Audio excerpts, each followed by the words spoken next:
April 12th, 2001. My name is Jerome Ferry. My cameraman is Ellen Eggers. We're doing an oral interview with Clayton Landers. Clayton, could you tell us when you were born and where you were born?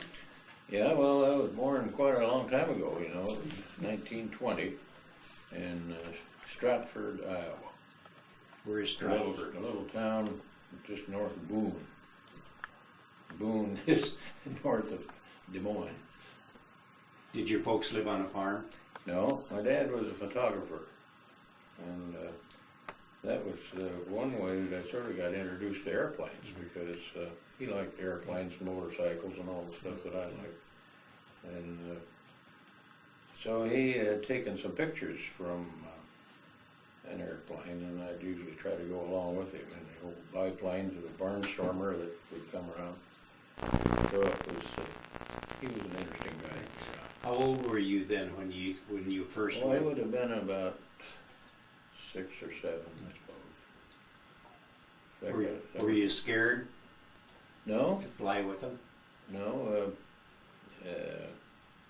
This was a barnstorming, as I mentioned, barnstorming airplane. And it'd fly off of a little field that was right next to the town over there. And my dad would be taking pictures most of the time.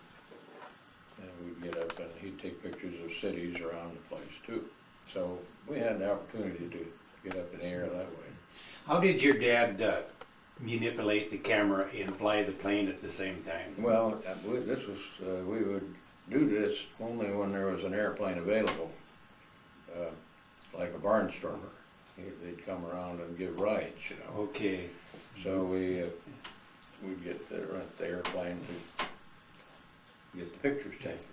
I always like to ask people about the Depression, if they had any hardships or if their parents had any hardships during the Depression. Well, everything was kind of tight, but we never went hungry or always had a place to hang your head. So it was there. But then things didn't cost so much either. Mm-hmm. Did you have any brothers and sisters? Clayton? No, I was the only one. You was the only child? Yeah. So when did you, well, I guess you just told me when you first were exposed to the aviation. Is this something you thought later in life that you would like to become a pilot? Well, I always wanted to do that. So even when I went in the Army, we were mobilized. I was with the National Guard, and we were mobilized in 1941. And during that time, they had a aviation cadet examining board for physical. So I went in that way. Did you, did Charles Lindbergh's flight make any impression on you? Oh, very much, yeah. In fact, I was just trying to remember one of the times that we went up flying in this airplane, I think was the time that he had flown, or just flying, the Atlantic, and landed in Paris. 1927, I think it Yeah. was. Mm-hmm. And You'd been a very impressionable age. You'd been 7 years Yeah. old. yeah, and of course that was kind of a birthday present to get the airplane right.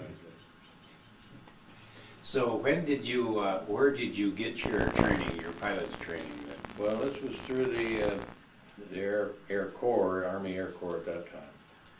Eventually became the Air Force. Yeah. But that's where I started.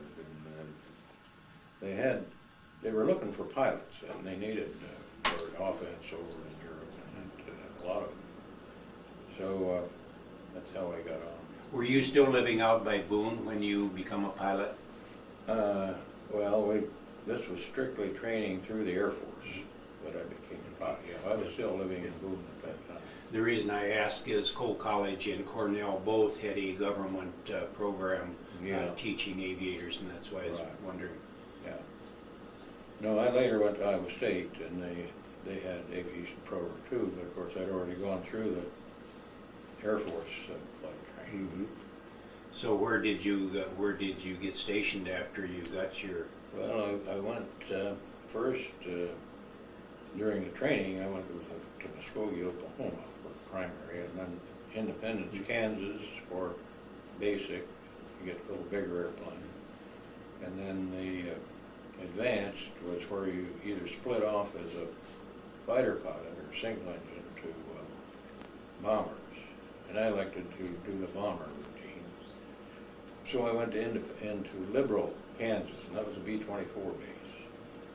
And when I finished the training, they asked if I could stick around for a couple classes and instruct.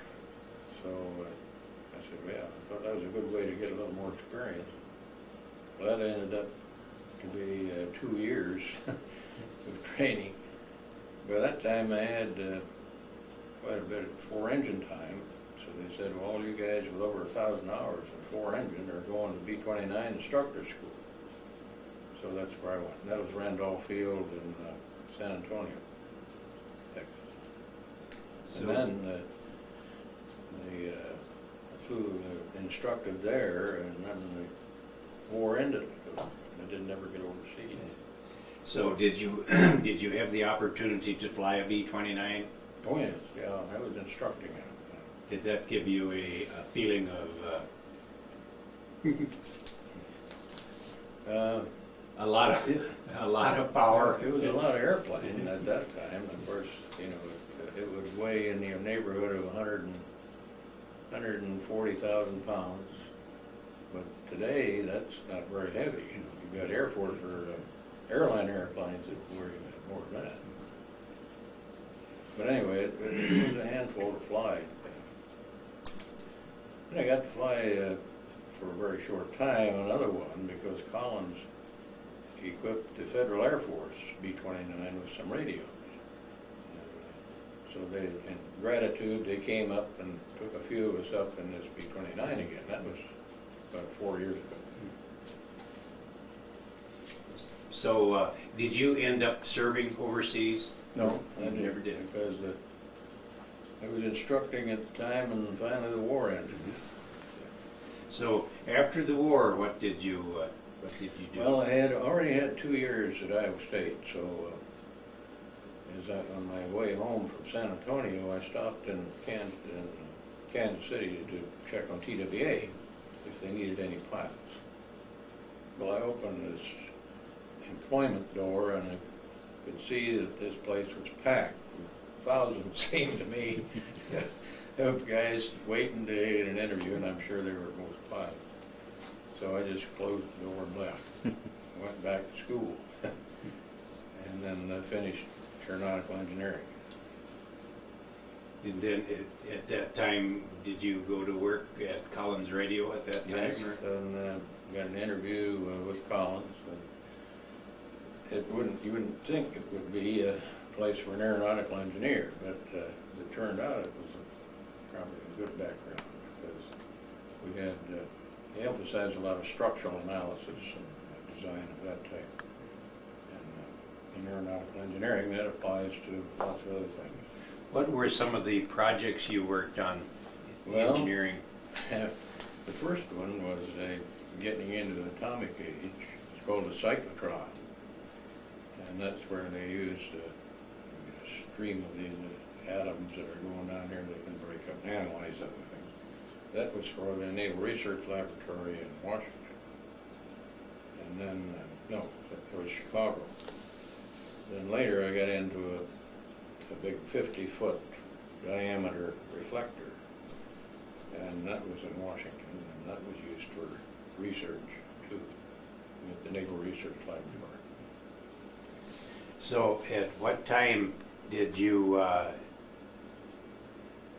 was there an opening for a pilot's position? Is that why you? Yes, and this would have been about, I worked probably 3 years, and then this opportunity came up. They said, hey, we got Rolf Wallen out here, and he needs a little help flying, so that's when I got started. It was kind of part-time at first, but then it turned into full-time. Is this something that you really liked doing at the time, or Oh, yes, I enjoyed that kind of work more too. so than engineering, or both? Well, I like both. In fact, I had already, ask about Hunter Field, but I had went back in the National Guard, and then they said, hey, we'll bring you an airplane over to Cedar Rapids. So they brought an airplane over, and I kept it at Hunter Field. And whenever I felt like flying, I was supposed to get 100 hours a year. That's what I did. So when you, Clayton, when you first started, did Collins Radio have their own plane at that time? Yes, they did. Yeah. In fact, they had one prior to my time with them. It was a DC-3. And so they had sold that just before I started to fly for them. And they had a Twin Beach. It was a typical, what's called a D-18. Well, it was a good airplane. Twin engine, about 10,000 pounds of gross. It would hold 6 people. So it got you around pretty well. Was there quite a bit of traveling at that time by plane? Yes. Did they have their complex in Dallas at that time? Not in Dallas, just at that time. Mm-hmm. But Collins does a lot of work still with the Air Force. And so I had a lot of trips down to Wright Field in Dayton, Ohio. So we had close contact with them, and we had authorization to land at any of the military bases. In their Collins line of equipment for aircraft, did they test a lot of their equipment right on the plane that you flew? Yeah. Mm-hmm. Usually, of course, you had a project engineer if they had a new radio, and they'd bring that out, and depending what kind of radio it was, they'd set up whatever they wanted to do. And then Collins got into instrumentation. It wasn't just radios, it was the instrument the pilot looks at for his navigation and the attitude of the airplane. And that set a real new precedent, because we were able to combine in those 2 instruments the functions of about 5 separate instruments.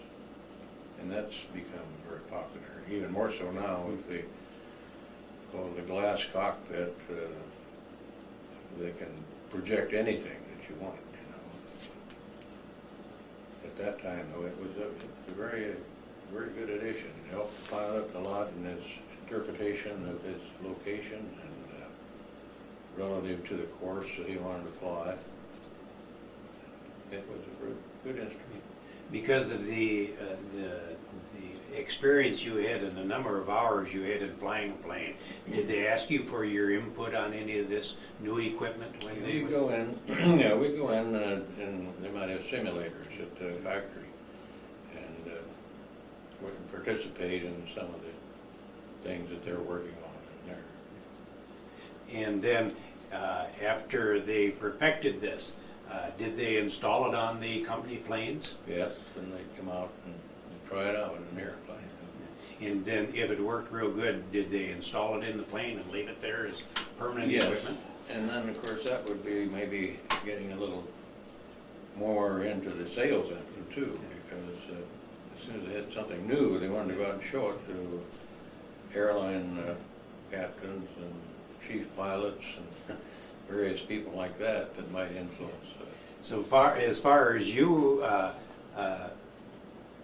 being a company pilot, you were flying with the state-of-the-art equipment. Yes. All the time? Up to date all the time. You mentioned flying in and out of Hunter Airport. Is there anything about Hunter Airport you remember? Nothing Anything in particularly. particular? No, I have to go out there and prop my own airplane to make sure it didn't have the throttle going too fast or something. But no, I enjoyed that flying too. Did you ever meet Dan Hunter? No, I didn't know Dan Hunter. Didn't know Dan Hunter. He just flew in and out of his I airport. knew Jim, and that was about it. Jim Watham. Yeah. So, Dr. Lippisch, we mentioned Dr. Lippisch. I think you said at one time you were with him on some of his experimental craft? Yes. Yeah, he was a very interesting guy. He was, they had set him up at the airport. He had his own office there, and the people that worked for him. They'd do most of the activity out in one of the adjoining buildings to the airport, or to their hangar. And, they did a lot of work in there. Initially, when Dr. Lippisch came, they made a lot of models, and a lot of the guys that participated in some of the model building around town found that to be pretty interesting. And so some of them worked there. Mm-hmm. And it was pretty interesting to see what he was doing. I never really worked very close to him then. He was kind of he had a German accent, naturally. He came from Germany. But not where it was difficult to understand him. It was real good to hear him talk. And then once in a while he'd get a little riled up because somebody didn't follow the orders correctly. And I could hear him all over the hangar. But he was still a very nice guy. Was this one of his crafts? This is. Could you hold that up? And This is probably the big brother and the one that we built here. This was taken in, I think that's Lake Constance in Germany. And that was a little bigger, a bigger engine. And that, I don't know really what they did with it when it went through its test, but it was apparently satisfactory for Doc. this wasn't meant to fly in the air, or was it like a conventional airplane, or was it? No, they weren't to that stage yet. I think that this type would really looking for the benefit of our ground proximity thing, where you get your additional lift by flying close to the surface. You're compressing the air, and that's the way that model that we flew here tried to accent that. And Dr. Lippisch was well known as being one of the Delta Wing, I wouldn't say inventor, but one that he tried to make use of the Delta Wing, where it pointed at the front and tapers back. And the device we made was just the opposite. It didn't relate to the Delta Wing other than the fact that we had the point at the back and it came forward, and normally the point is at the front. But what we were trying to do, what he had in mind in the design, was to get air underneath that as much as possible, and at low altitude, so that it would give us additional lift. And so we did our flying down at Coralville Lake, and it was made so that we could take the wingtips off, take about 3 feet off each side, and carry it on a trailer, and it was made it legal to go on the highway with it. But they had it designed so that it was fairly easy to set up and get it going again. To obtain that the amount of lift that you were trying to study, what airspeed do you suppose you were going, or ground speed, Well, you'd call it? This is really one way we could see what the result was. The airplane itself, as a free, typical one in higher altitude, would probably go only about 50 miles an hour. There was a 25 horse motor engine on it. And, but you could see the increase in speed as you got down close to the surface. And that was one way to recognize that you did get some benefit from that, because you were really compressing the air a little bit and making it go, capability to go faster. In your years of working at Collins Radio, did you ever have the opportunity to meet Art? Yes, I had. He was a pilot himself, and usually on a trip, we didn't have other passengers. He maybe would volunteer to fly it from, and he was a good pilot, as far as I could see. He didn't go into it with the intent of doing a lot of serious flying, so he didn't have an instrument rating and that sort of thing. But he was a good pilot. You just enjoyed Twin Beach was not the. It gives you a lot of opportunity to make ground loops and stuff like that. But he never had any problem like that. You suppose in flying with you, up in the cockpit with you, that his mind was probably constantly churning, is thinking of new instruments or things that would make life easier for a pilot than while he was flying. Well, I didn't really feel that he was going too much there. I always admired him and his ability to go to sleep and get some rest. But he was very serious about being involved in some of the engineering projects. I know I got a call one morning about 4 o'clock, and one of the fellows said, "Hey, can you come out and do a little flying this morning?" He had been there all night. I went out, Mr. Collins was there, he was there all night too, and they had been working on it. We were getting ready to go on a demonstration trip, but they got it flying, and so we went out and flew at 4 o'clock in the morning. But we wanted to get it ready because I had to leave town for the trip. Were you on call a lot?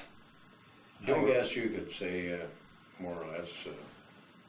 He didn't try to follow you up or something, but he might find himself in Chicago and he couldn't get an airplane right away, so I might get a call to go in and pick him up.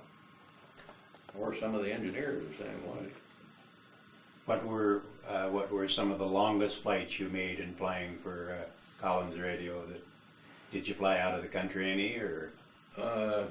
Not with the company airplane. Oh, we did later on take just about Gulfstream over to Paris Air Show, and so that get an overseas flight. Normally we didn't go overseas. Was this Paris Air Show? Was this something that Collins tried to participate in regularly? Well, they did to some extent. It wasn't that big a show. I mean, it's a big show, but I don't think they emphasized it that much.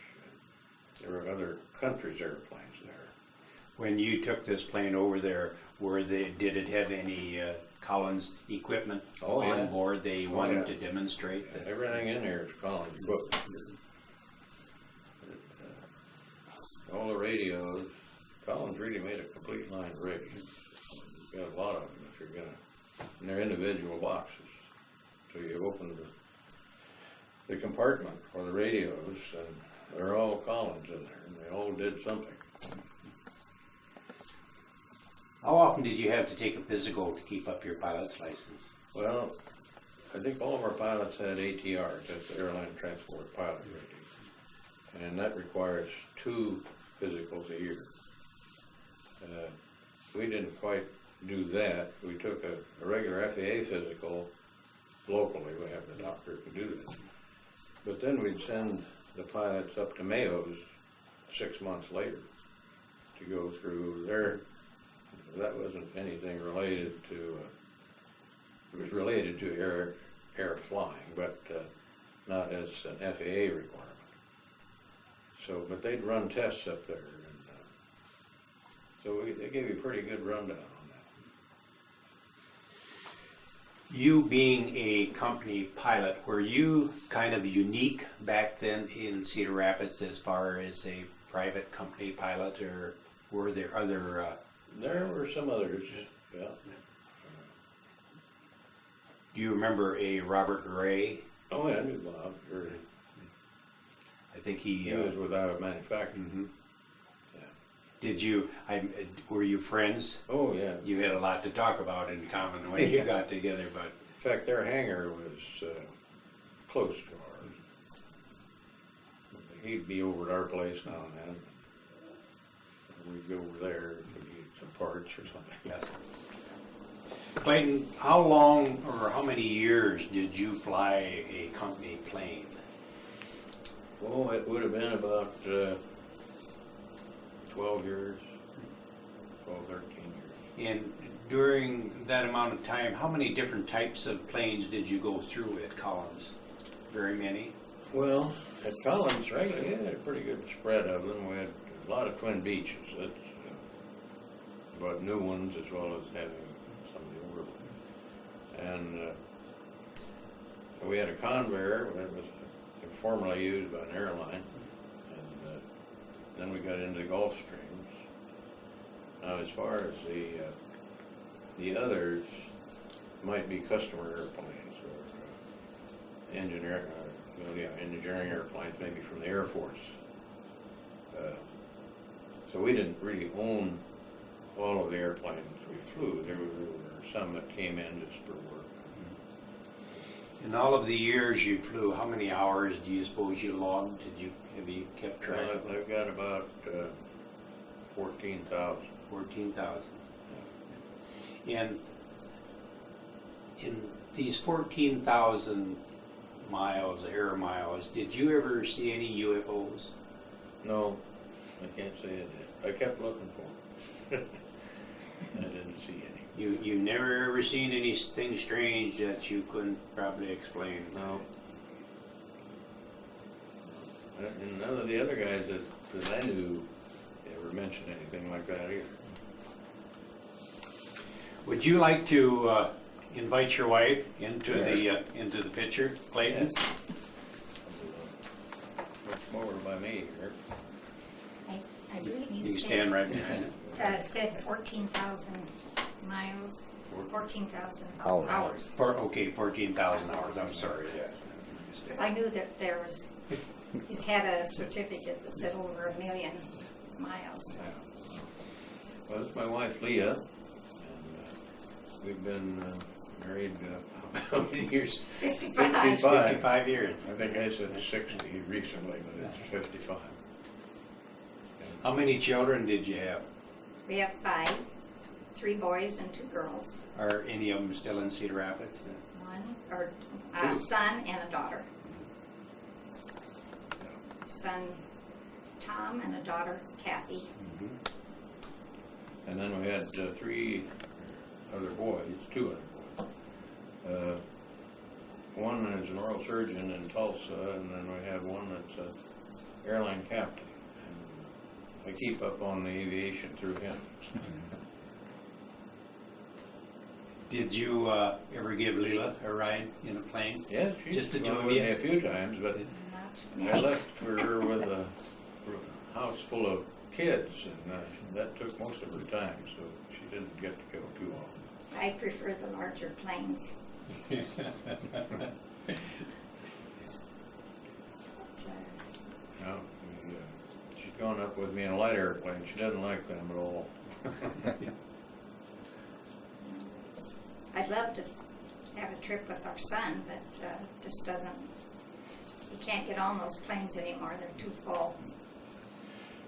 Wasn't ours at Collins, they were quite good about if there was room on the flight that you could take a family member, or if a company employee would like to accompany you on. Yeah, some of the fellows might be getting a transfer down to Dallas or something like that. And we try to get any family member that wanted to go at that time. Yeah, they weren't too fussy about it, but still, you didn't take the airplane out just for a personal trip or anything like that. So did you live your whole life then in Cedar Rapids? All kids were born and raised here? Yeah. We moved here in 47 from Boone. It's only 2 places we've lived. But no, I wasn't privileged to go on many trips because of having the family here to take care of. Did you work, Leela, or you just No. just took care of the kids and stayed home and took care of the kids? Well, he was gone so much, so. You were running the household. Right. Right. 'Cause they were. Were you gone from home quite a bit, Clayton, Quite a bit, yeah. other than a regular working day? Yeah. And there were some times I'd be gone for, I went to England for 6 weeks or so. for Capital Airlines Viscounts, that they were getting new ones in their factory. He was gone many weekends. Yeah. But, the Collins were very nice people. Very, very good company to work for, wasn't it? Well, unless you two have anything else, the History Center would like to thank you very much for sharing your memories with us. Well, Thank you very much.